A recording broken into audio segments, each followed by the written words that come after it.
Hey everybody, Elijah Anderson from 433 Films here. Well, due to certain circumstances, it would seem that we are confined to our homes for the next few weeks. But the upside to all this is that we can get a lot of things done. We can attend to some much needed spring cleaning, read that novel that our book obsessed friend has been recommending to us for years. What the fuck? Stupid fucking book. And of course, watch a bunch of movies and TV shows on the plethora of streaming services that are out there.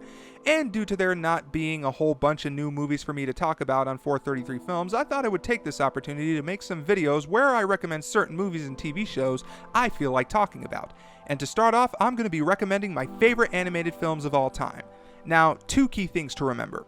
Number one, I'm not going to be going in any particular order with these films in these videos, as I feel a rating system would take away too much from what I actually have to say about each of the films. And number two, this particular video will actually be an adaptation, so to speak, of an article that I had written on Hub Pages a couple of years ago, and you can find the link to that article in the description below. And so with all that out of the way, sit back and enjoy the first video of 433 Films, The Quarantine Series. Like I said before, for our first video in the 433 Films Quarantine series, we are going to be talking about some of my favorite films from the animation medium.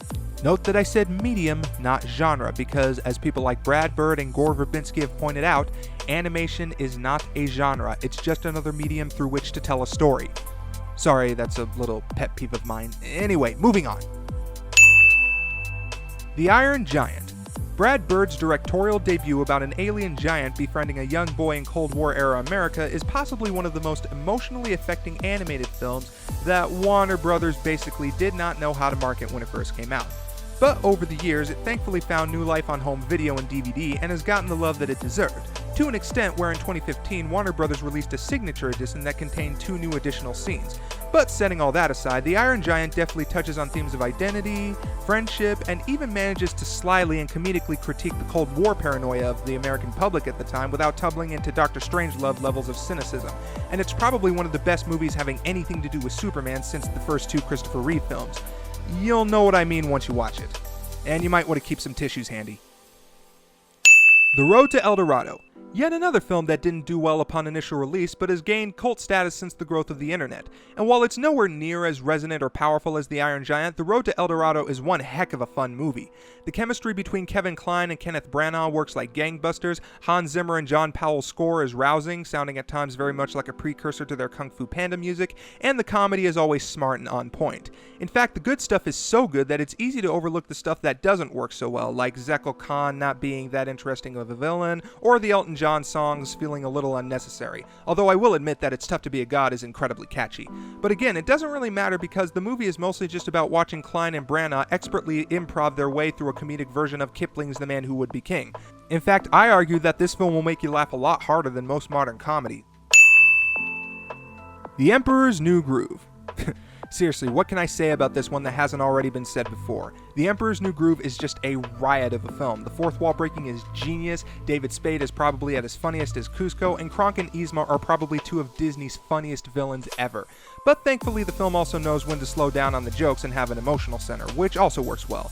In fact, the only thing of note I can really say is that there's a documentary about the making of this film called The Sweatbox, directed by Sting's wife Trudy Styler, which exposes just how much of a different animal this movie was before they completely retooled it. You can check it out on YouTube, which you should do before it gets taken down again. Anyway, moving on. Fantasia. Talk about a movie that takes a simple idea and just gets great results from it. Fantasia was truly a labor of love for Walt Disney and his associates, and you can definitely feel that love coming through in every frame. The animation is top tier, the musical selections are genius, and everything about this film just transports your mind to another state of being. Sorry if that sounded a little pretentious. This is probably my favorite Disney film of all time, and I don't think I've ever seen one since that had the guts to go as experimental or even as dark as this one did. Not much more to say, but this is a great film. Go and see it. Atlantis: The Lost Empire.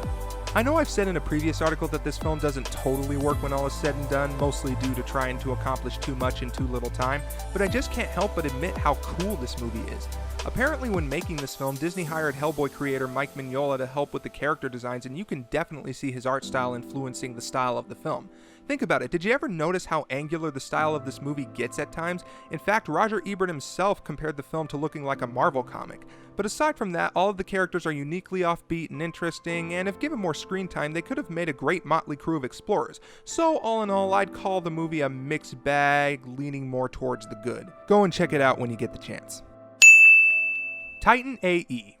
Admit it, y'all, you probably forgot about this one, but we in the sci-fi and animation geek community definitely remember. Titan AE was released during that heyday of science fiction action films during the late 90s and early 2000s, and pretty much bombed spectacularly, leading to Fox Animation Studios instantly shutting down.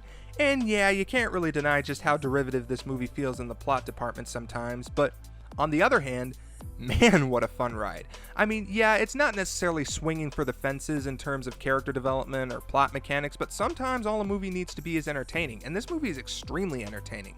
The technology looks cool, even if the CG animation doesn't totally hold up. The action is fun, the cast is eclectic, brimming with Joss Whedon-esque levels of quirkiness, which figures because he contributed to the script, and overall, it's just a fun time, like I said. Osmosis Jones. Yeah, I know this might sound like I'm cheating considering that this is technically a live-action animation hybrid, but honestly, the live-action parts are just so bad that if it's all the same to you, I'm willing to pretend that they just don't exist. But when the animation portion kicks in, the film gets fun. The world inside Frank's body is incredibly well realized and stylized, the Warner Brothers animation is on point, Chris Rock is funny as Ozzy, and the dynamic between him and David Hyde Pierce as Drix is fun to watch. Plus, this movie has got an all-time great devious vocal performance from Lawrence Fishburne as Thrax the Virus, who for my money is probably one of the best non-Disney animated villains out there. A Christmas Carol, 1971. This is an animated short film produced by Looney Tunes director Chuck Jones and directed by the late Roger Rabbit animation director Richard Williams, and stars Alastair Sim reprising his role as Scrooge from the 1951 version. In terms of adapting the classic Charles Dickens tale, it goes through pretty much the same beats without any major surprises, but the true draw of this short film is the animation, which, being from Richard Williams and company, is surreal, beautiful, and frightening when it needs to be. Definitely deserving of its Academy Award win and a worthy fixture for Christmastime viewing. The Batman-Superman movie, World's Finest. Again, kind of a cheat considering that this is really just a compilation of 3 episodes from Superman the Animated Series, but regardless, this is still an entertaining superhero movie. Kevin Conroy and Tim Daly definitely understand the characters of Batman and Superman respectively, Mark Hamill is still one of the best Jokers around, and the animation is strikingly gothic and stylized. How is it that a compilation movie from 1997 turns out to be a better Batman-Superman team-up movie than a 2016 big-budget extravaganza? Life is weird. And last, but certainly not least, we have The Prince of Egypt. Okay guys, I know I said I wasn't going to go in any kind of particular order with this list in terms of quality, but sorry. Objectively speaking, The Prince of Egypt is far and away my favorite animated film of all time.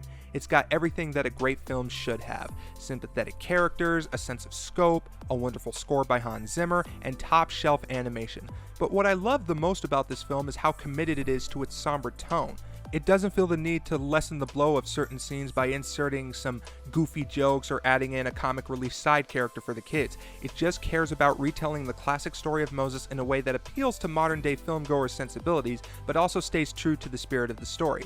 The movie also contains one of my favorite moments in all of cinema. After the Angel of Death has struck Egypt and taken the life of the firstborn, we see a beautiful wide shot of Ramesses carrying the corpse of his son to a deathbed. The shot is so well composed and the lighting looks like the library scene from Citizen Kane. Pure artistry, that is. And that's why The Prince of Egypt is my favorite animated film of all time. Again, I must ask how a 1998 animated film from what was then an upstart film studio turned out to be a better retelling of the Moses story than a 2014 multi-million-dollar epic directed by Ridley Scott. Like I said before, life is weird. So, those are my top favorite animated films of all time. Do you agree, disagree? Let me know in the comments below, and don't forget to like, share, and subscribe, and I will see you later.